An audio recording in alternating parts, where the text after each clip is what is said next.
Hello दोस्तों, नमस्ते। राम राम। जय श्री राम। मैं आज आपको एक कथा सुनाता हूँ। भगवान कृष्ण जी की एक कथा है, द्वारकाधीश जी की। बहुत ही सुंदर कथा है। आपने शायद सुनी हो कभी तो अच्छा है, नहीं सुनी तो आज मैं आपको सुनाता हूँ आपके लिए।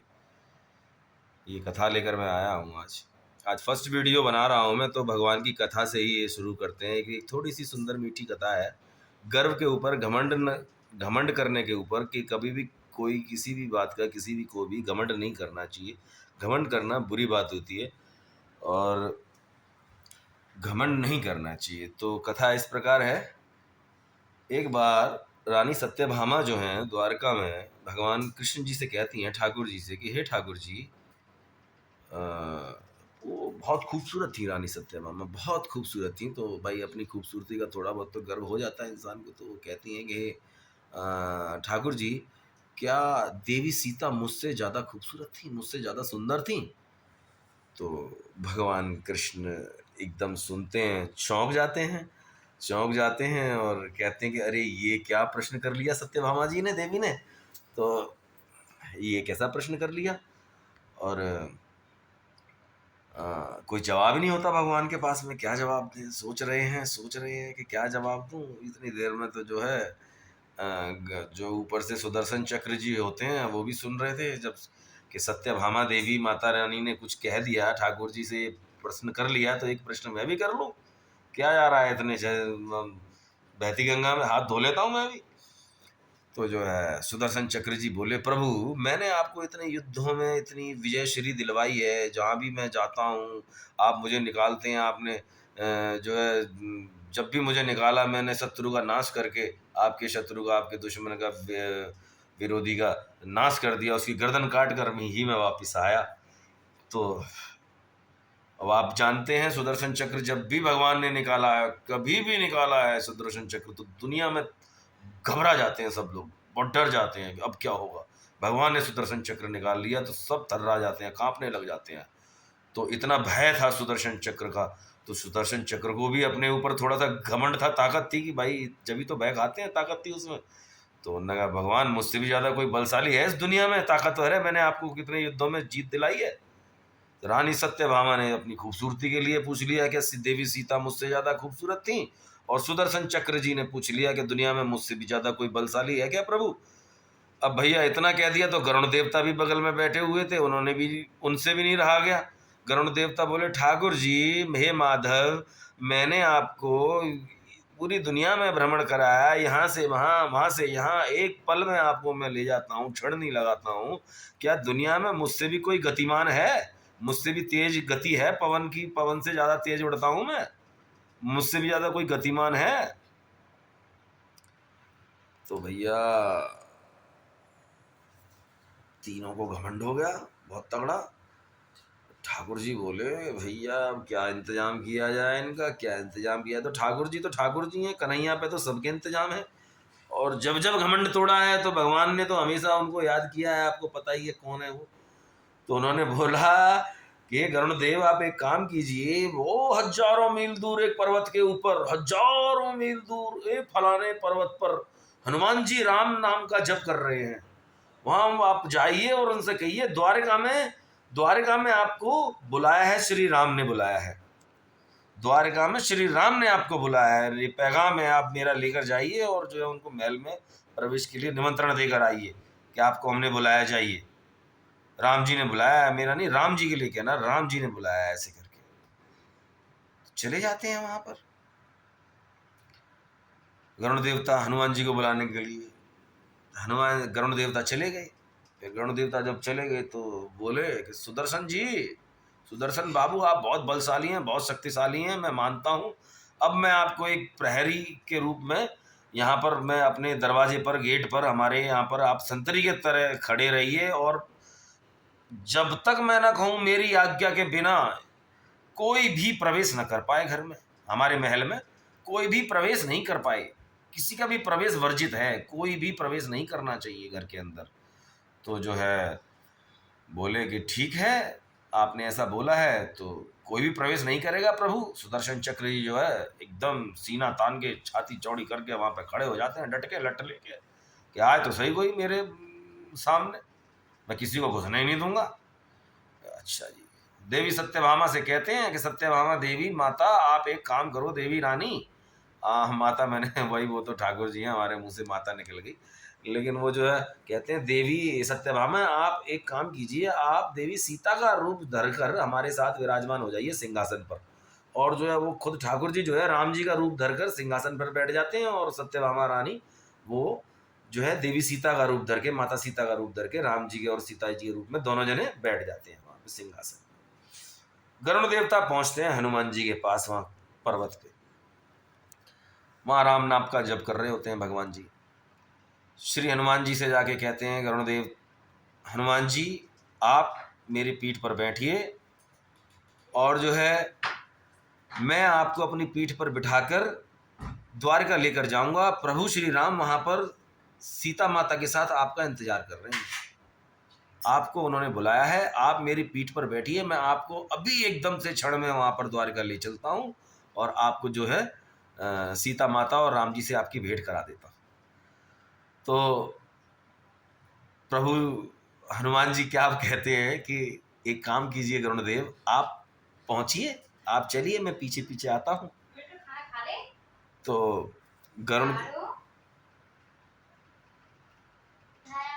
तो बोले कि जो आप चलिए, मैं आता हूं 2 मिनट में।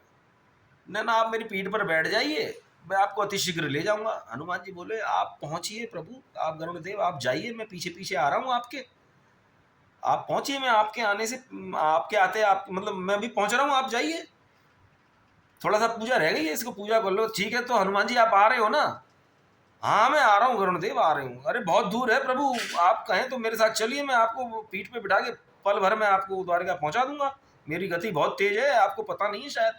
अरे नहीं प्रभु, मैं आपकी शक्ति को जानता हूँ गरुणदेव, आप जाइए, मैं अभी आता हूँ।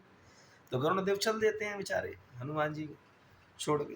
तो गरुणदेव जब वहाँ हनुमान जी वहाँ द्वारका में पहुंचते हैं, तो द्वारका में जब गरुणदेव पहुंचते हैं तो भूत देखकर चौंक जाते हैं, अरे ये क्या, मैं तो हनुमान जी को वहां पूजा करते हुए छोड़ गया, और हनुमान जी यहाँ पर भगवान श्री के प्रभु जी के चरणों में बैठे हुए हैं हाथ जोड़कर चुपचाप। तो घमंड टूट गया उनका वहीं पर गरुण देवता का, कि अरे ये तो मुझसे भी ज्यादा गतिमान निकले, मैं तो इनको कह रहा था चलिए चलिए, मैं बहुत गतिमान हूँ, और उनको बोल रहा था कि आप मेरी पीठ पर बैठिए, और इन्होंने कहा कि मैं आ रहा हूँ पीछे पीछे, तो मेरे से पहले ही आ गए यहाँ पर। तो गरुण देव का घमंड टूट गया, गरुण देव पानी पानी हो गए, शर्मिंदा हो गए बेचारे। अब जो है गरुण देव का तो घमंड टूट गया। तो ठाकुर जी बोले, कृष्ण जी राम जी के रूप में बैठे हुए थे, तो बोले हनुमान जी एक बात बताइए, आप यहाँ महल में आए, आपको यहाँ महल में आने से किसी ने रोका नहीं, हमने तो वहाँ सुदर्शन चक्र को खड़ा किया था कि कोई हमारी बिना आज्ञा के अंदर ना प्रवेश कर सके, तो आप जो है अंदर कैसे आ गए यहाँ पर बिना जो है मतलब बिना उसकी आज्ञा के, मतलब तो उसको उसने रोका नहीं आपको सुदर्शन चक्र ने? तो प्रभु हनुमान जी चुप थे बिल्कुल, वो अपने दांत के अंदर से वो सुदर्शन चक्र को निकालते हैं, वो दांत में दबा रखे थे, तो दांत में से अरे बड़ी मुश्किल से तो सुदर्शन चक्र को जैसे ही दांत में से निकाला उन्होंने, तो प्रभु बच गया, मेरी जान बचाओ, हनुमान जी ने मेरे दवा दबा के कीड़ा मार दिया, मेरा हड्डी पसली दर्द कर रही है। तो सुदर्शन चक्र का ऐसा कीड़ा मारा दांत में, जहां भी ये छटपटाता तो हल्का सा दांत को रगड़ देते थे, ले सुदर्शन चक्र। तो ऐसा घमंड थोड़ा सुदर्शन चक्र का, तो बड़ा ताकत का घमंड था, मैंने युद्ध में ये किया वो किया। तो हनुमान जी ने सारा घमंड चूर चूर कर दिया, दांत के नीचे दबा के कीड़ा मार दिया बेचारे सुदर्शन चक्र का। सुदर्शन चक्र देखो, प्रधान प्रभु बुरा नहीं मानना, सुदर्शन चक्र भी हमारे देवतुल्य हैं, देवता लोग हैं, वो तो हम एक कथा सुना रहे हैं तो थोड़ा सा रस टपका रहे हैं, उसमें थोड़ा रस भी होना जरूरी है, कथा में आनंद आता है। तो सुदर्शन चक्र जी का वहाँ घमंड टूट गया बिल्कुल। तो प्रभु हंसने लगे, मुस्कुराने लगे, तो मुस्कुराने लगे तो प्रभु देखने लगे कि सुदर्शन चक्र का भी घमंड टूट गया, गरुड़ का तो टूटा ही टूटा।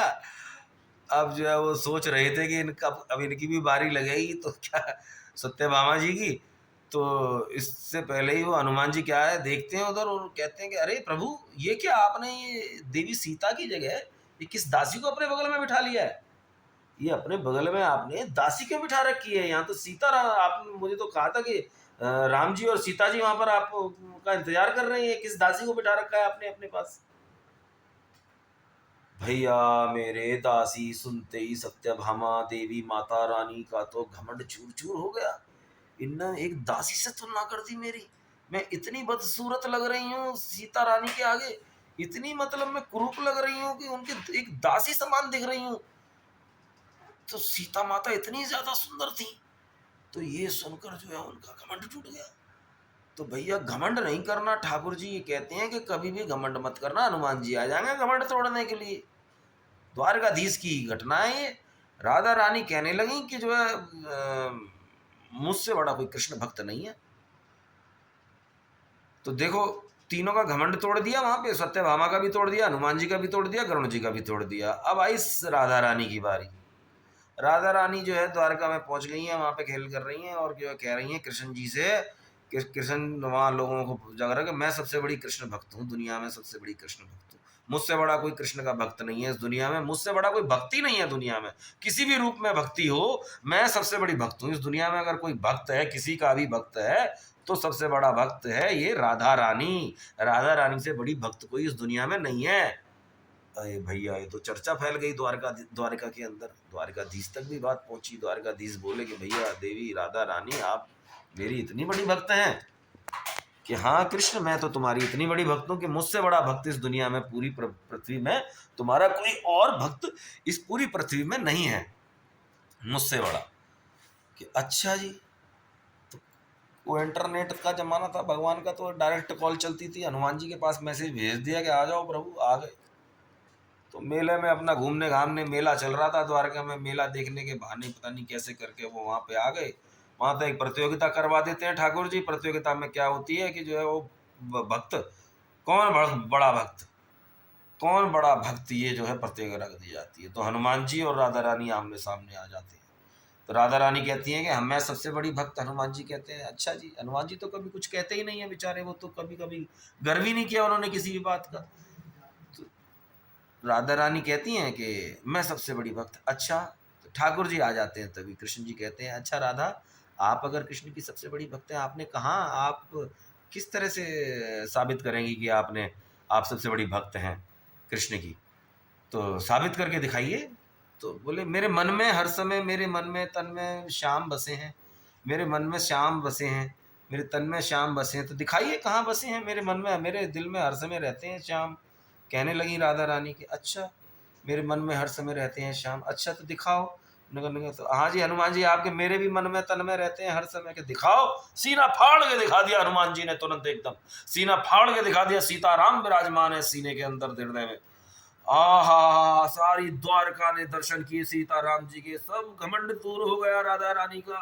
हे भगवान ऐसा भक्त, इतना परम भक्त कोई हो सकता है कि भगवान साक्षात उसने जो है अपने सीने में हृदय में छिपाए हुए हैं।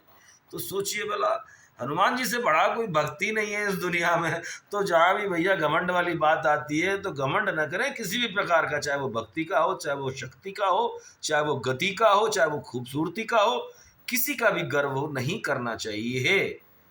तो बोलो जय श्री राम, जय बजरंगबली, जय गुरु हनुमान बाबा जी की, जय द्वारकाधीश की, जय राधा रानी की, जय सीता मैया की। तो भैया कभी भी कोई घमंड नहीं करना है किसी भी प्रकार का, क्योंकि घमंड तोड़ने के लिए फिर जो है द्वारकाधीश जो है हनुमान जी को भेज देते हैं, याद रखना। जय श्री राम, जय द्वारकाधीश, जय बजरंगबली।